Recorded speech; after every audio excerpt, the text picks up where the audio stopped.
जब से रशिया ने यूक्रेन के ऊपर हमला किया है तब से कई सारी वेस्टर्न कंपनीज रशिया में अपना बिजनेस और सर्विसेज बंद कर रही हैं। इसका सबसे पहला कारण है कि इन सभी कंपनीज के ऊपर अमेरिका और इनके अपने देश की गवर्नमेंट का काफी ज्यादा प्रेशर है।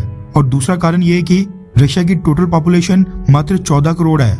ऐसे में इन सभी कंपनीज को रशिया से निकलने के बाद इतना बड़ा नुकसान नहीं होगा कि ये कंपनीज रशिया की मार्केट के बिना डूब जाएं। लेकिन एक चीज यहाँ पर नोटिस करने वाली ये है कि जितनी भी ये वेस्टर्न कंपनीज रशिया से निकल रही हैं, वो अपने पीछे गैप छोड़ रही हैं। Payment services visa, master card और अमेरिकन एक्सप्रेस, इन सब ने पिछले कल रशिया में अचानक से अपनी सर्विसेज बंद कर दी हैं। इस घोषणा के बाद रशिया में कई सारे लोग अपने एटीएम से कैश नहीं निकाल पा रहे हैं, जिसके बाद रशिया ने चाइना की मदद लेने का फैसला किया है। और रशिया के सेंट्रल बैंक ने फैसला किया है कि रशिया के बैंक्स चाइना के लोकल पेमेंट सिस्टम यूनियन पे को इस्तेमाल करेंगे।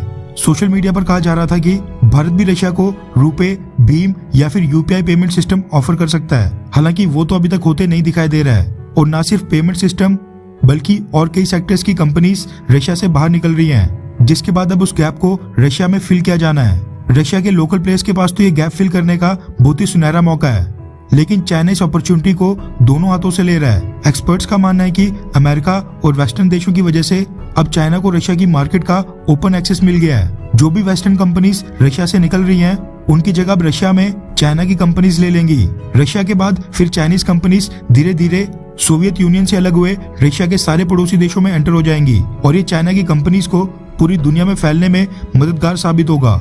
चाइना के यूनियन पे पेमेंट मेथड को एक्सेप्ट करना इसका सबसे बेहतरीन और लेटेस्ट एग्जांपल है। रशिया चाहता है कि न सिर्फ चाइना बल्कि भारत भी इस मौके का फायदा उठाए और रशिया में जो फॉरेन की कंपनीज के निकलने के कारण मार्केट में गैप बन गया है, उसको फिल करने के लिए भारत की कंपनीज रशियन मार्केट के अंदर एंटर हो जाएं। रेफरेंस के लिए आपकी स्क्रीन के ऊपर बिजनेस स्टैंडर्ड के आर्टिकल का स्क्रीनशॉट है, जिसके मुताबिक रशियन एनवॉय यानी जो रशिया के भारत में एम्बेसडर हैं, उन्होंने कहा है कि जो कुछ भी यूक्रेन में चल रहा है उसका प्रभाव भारत और रशिया के संबंधों पर भी पड़ेगा। हालांकि प्रभाव किस हद तक होगा और कितना नहीं, अभी उसकी परिकल्पना नहीं की जा सकती है। बिजनेस स्टैंडर्ड की रिपोर्ट के मुताबिक भारत में रशिया के एम्बेसडर डेनिस अलीपोव का कहना है कि वेस्टर्न देशों ने रशिया के साथ कोऑपरेट करने से मना कर दिया है। ऐसे में भारत इस मौके का फायदा उठाते हुए रशिया के साथ इकोनॉमिक टाइज मजबूत कर सकता है। रशिया में जो अभी की सिचुएशन है वो भारतीय बिजनेसेस के लिए एक विंडो ऑफ अपॉर्चुनिटी यानी एक तरह से सुनहरा अवसर है। इंडिया के बिजनेसेस रशिया में अपनी प्रेजेंस बढ़ा सकते हैं, यानी रशिया की मार्केट के अंदर एंटर हो सकते हैं, वहां पर अपने प्रोडक्ट्स और सर्विसेज लॉन्च कर सकते हैं। रशिया के साथ इकोनॉमिक कोऑपरेशन यानी आर्थिक सहयोग पर करीब से नजर डालना भारत के लिए उचित होगा।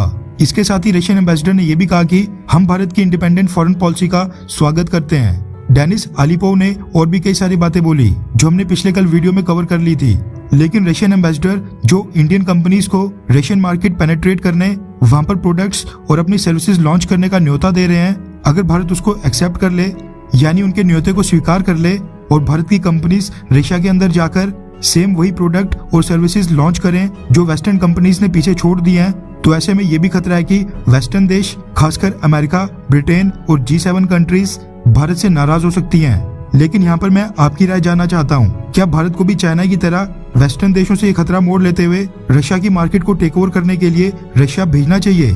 क्या वहाँ पर इंडियन कंपनीज को अपने प्रोडक्ट और सर्विसेज लॉन्च करनी चाहिए? हाँ या फिर नहीं? नीचे कमेंट करके अपनी राय जरूर बताएं।